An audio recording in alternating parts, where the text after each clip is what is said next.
whole-life tariff would be imposed, I think far exceeds a situation like this, gruesome and horrible as it was.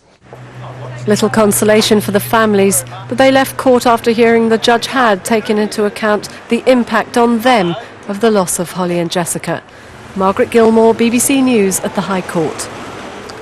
The Metropolitan Police Commissioner, Sir Ian Blair, has said that the shooting of the Brazilian Jean Charles de Menezes was a watershed moment when considering the police's shoot-to-kill policy for suspected suicide bombers.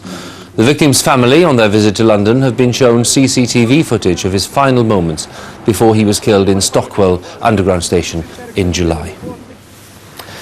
At Labour's conference in Brighton, there's been a stream of apologies from Tony Blair down to the elderly delegate thrown out yesterday. Walter Wolfgang had heckled a speech by Jack Straw, the Foreign Secretary, but many party members were angry and embarrassed at the way the 82-year-old was treated. From Brighton, James Hardy reports. A veteran Labour activist turned overnight celebrity. Walter Wolfgang back at the Labour conference and at the centre of a public relations disaster. A man who fled Nazi Germany, defiant in the wake of his heavy-handed ejection. You cannot stifle debate by hiring heavies. A party has to be open. It's got to be open to the world, and it's got to also discuss international issues instead of ignoring it. What a difference a day makes. Hailed by delegates who'd yesterday catcalled as he was manhandled. From the platform, even an attempted joke. Walter, if you're here, shout out. Oh no, maybe you shouldn't. But then the serious bit. I'm sorry about yesterday. I was on the platform. We didn't want it. It shouldn't have happened. It's not the way we do things. And here, everybody is really sorry, and we apologise for that. It was all a far cry from the scenes yesterday. When he saw these pictures, Tony Blair knew he too had to apologise. I'm really sorry. That should not happen, not in any circumstances at all. I mean, the Labour Party's apologised to him, the chairman of the Labour Party, I've apologised to him. It shouldn't have happened. The other reason for all these regrets, the reaction from delegates. Absolute disgrace, and it's completely against the traditions of our movement. People shouldn't be treated like that within our party. The party has apologised to him, and quite rightly so, because it was a disgraceful thing, really. And later, a handshake from the party chairman for Mr Wolfgang and the delegate thrown out with him. Mr Wolfgang, a leading light in the campaign for nuclear disarmament, is no admirer of the current Labour leadership. But as an often fractious conference came to a close, he was reassured by the response from the party's rank and file. The heart of the party is sound, but that, some people at the end of New Labour has lost their marbles. This has been a needlessly damaging episode for Labour. Mr Wolfgang may have accepted the apology, but for many delegates it's another example of control freakery by the party leadership, and it's left a bad taste. James Hardy, BBC News, Brighton. And still to come on tonight's programme. The big squeeze, how the supermarkets are piling the pressure on the high street stores. And another immigrant scandal making headlines in France.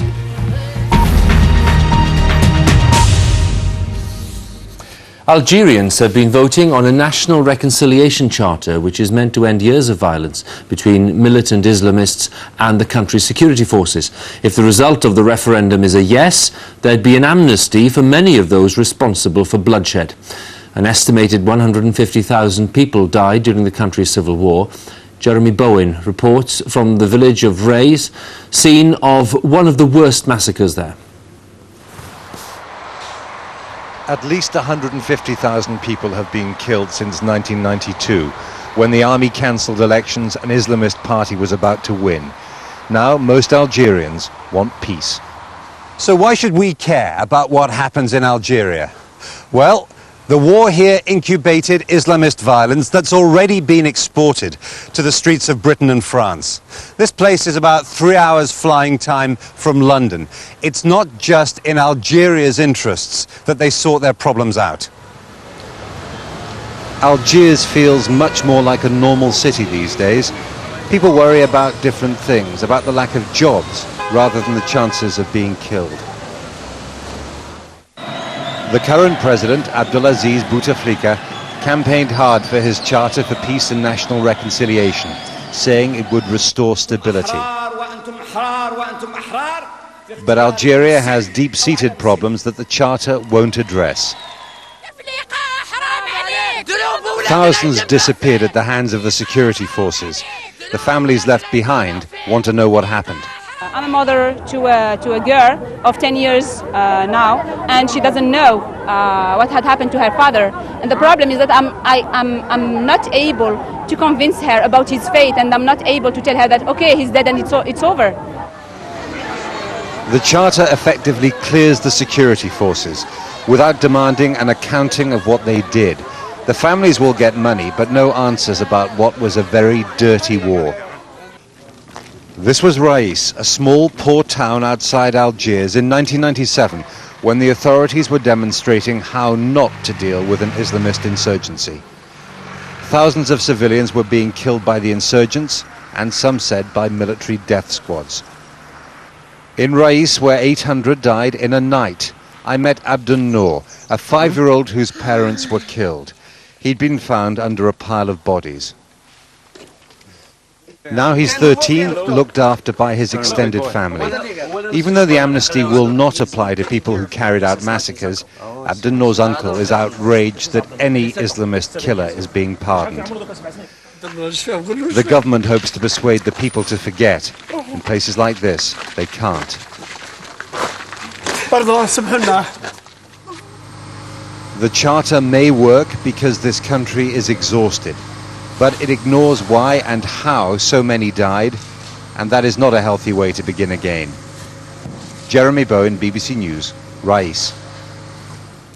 An investigation has been launched after the dismembered body of a 15-year-old girl was found on an estate at Catford in southeast London. Police believe that Rochelle Holness was abducted and murdered. A man and a woman have been arrested and they are being questioned. Boots is the latest high street store to confirm that consumer spending is slowing down. The company said trading conditions had been difficult and that there was no sign of a letter for the rest of the year. But Boots is one of many retailers feeling the squeeze from the big supermarkets and their relentless expansion into the non-food market. Hugh Pym reports. A new direction for retailing. There are no baked beans here, but it's run by a supermarket group. This is Tesco's first ever non-food store. It's in the Manchester area and it opened this week. And this is what the main rival is doing. A few miles away at Aldringham, it's one of Asda's first foodless ventures. Everything from books to phones, pots and pans and other kitchenware, and of course clothing. The big players are muscling into other retailers' markets and customers have noticed. Well, we didn't know it was here and we've just fallen upon it. It's very nice. Very nice, yeah. It's got everything here, clothes, which I go for anyway, in any store. It's a bit more of an experience. Instead of just going to buy groceries, you can have a little wander around as well. And with supermarkets selling medicines and other health products, guess who's feeling the pinch? Boots. It's developed new products, but even so, the company today reported lower sales. Another traditional high street name is being squeezed by the supermarkets. Well, the food retailers are increasingly taking larger shares of non-food markets, and that's putting really serious pressure on non-food specialists like Boots, like Smiths, Woolworths. There are small as well as large victims. In town centres like Altrincham, some smaller shops have closed because they can't compete with the out-of-town retail giants. Small businesses in towns like Altrincham are being decimated by the enormous market power of supermarkets, and what we desperately need is the government to launch an inquiry into the power of supermarkets, into their monopoly. There is of course one big threat to all retailers, and that's the general economic slowdown. Shoppers just aren't so ready to part with their cash. Doing business is getting that much harder. But with the car park this full on a weekday afternoon at the new store, things aren't so bad everywhere. Customers seem to like the low prices and products on offer, and that may be a scary thought for the rest of the high street. Hugh Pym, BBC News, Cheshire. The plight of African immigrants in France is once again under scrutiny. A group of around 90 people, made up of 25 families, is having to sleep rough in a Parisian suburb. They were forcibly evicted from buildings which were judged to be unsafe, but no provision has been made to rehouse them, as Caroline Wyatt reports now from Paris. The family supper is cooked on a makeshift stove amid the tents.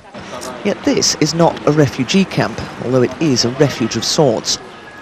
And this is no war-torn, far-off land, but a suburb of Paris, just a short drive from the heart of one of Europe's wealthiest cities. The 25 families here are not refugees, most are French citizens, evicted this June from an unsafe council building that was then demolished. The shortage of social housing meant they had nowhere else to go. Salamata tells me her family can't wait much longer for a council flat. She's pregnant with her second child, and it's getting too cold to wash or cook outdoors. Local teacher Brima Conte is putting pressure on the authorities to find flats fast. But he speaks from bitter experience when he says the housing shortage isn't the only problem here. The darker your skin is, the more difficult for you to have access to housing. They should tell us how, in the name of liberty, equality, fraternity, you have this. France was shamed by the deadly apartment fires earlier this year and the slums they revealed. But evicting people from unsafe buildings has created a whole new nightmare as French bureaucrats pass the buck. There's no reason for us in Aubervilliers to be ashamed. The French state should be ashamed. Most of these families don't come from here. We can rehouse 5 with local links, but the regional government is responsible for the rest. The mayor promises rooms in a youth hostel by Christmas, while the authorities squabble over permanent homes. In the meantime, it's the neighbours who are helping these families survive as best they can. It seems incredible that in this century, in one of Europe's richest nations, families are living like this. But unable to find or to afford private housing, they've been forced to depend on the French state. And in this case, the French state has failed them dismally. Caroline Wyatt, BBC News, Aubervilliers. One of Britain's leading public schools, Marlborough College, has won its legal battle against a former pupil. 16-year-old Rhys Gray was expelled for bad behaviour, but his father argued that the school had acted unlawfully and should reinstate him. Lizo Mzimba has the story. For the last 3 years, Marlborough College said Rhys Gray has run into more trouble than any other pupil. That's why the school said it had no choice but to expel him. Rhys's father, Russell Gray, claimed the school was trying to get rid of Rhys to boost its position in the league tables, and that Rhys's behaviour wasn't bad enough to warrant expulsion. Oh, Rhys, if Clevinson is getting a copy, he's not. Who is the letter addressed to? But Marlborough, one of the country's top schools, told the court that Rhys had an appalling record, being disciplined for offences including bullying, smoking and drinking, and at one point picking up more punishment in a 2-week period than most pupils collected in their entire school career. After 3 days in court, the Greys lost their claim against Rhys's expulsion. His reaction? Their behaviour is pathetic and they don't know how to run a school. In my opinion. Does he regret things like taking beer on school trips? Well, to an extent, but I mean, it should have been fine and I shouldn't have got expelled, so not really. Well, it's not fine, is it? But the reaction was excessive. Marlborough College, of course, are very pleased with the result, and they also said in a statement that requesting the removal of a pupil is never a decision that's taken lightly, that they try to do their best for all their pupils, and that they devoted a great deal of care and attention to try and help Rhys Gray in particular. Rhys's father has now found a new school to send him to. But if the prospect of 2 more years of education doesn't appeal, there is an alternative. Rhys has been offered a modelling contract. Lizo Mzimba, BBC News, Southampton. We'll be back a little later with the latest on the headlines. Now it's time to join our news teams across the UK. Bye for now.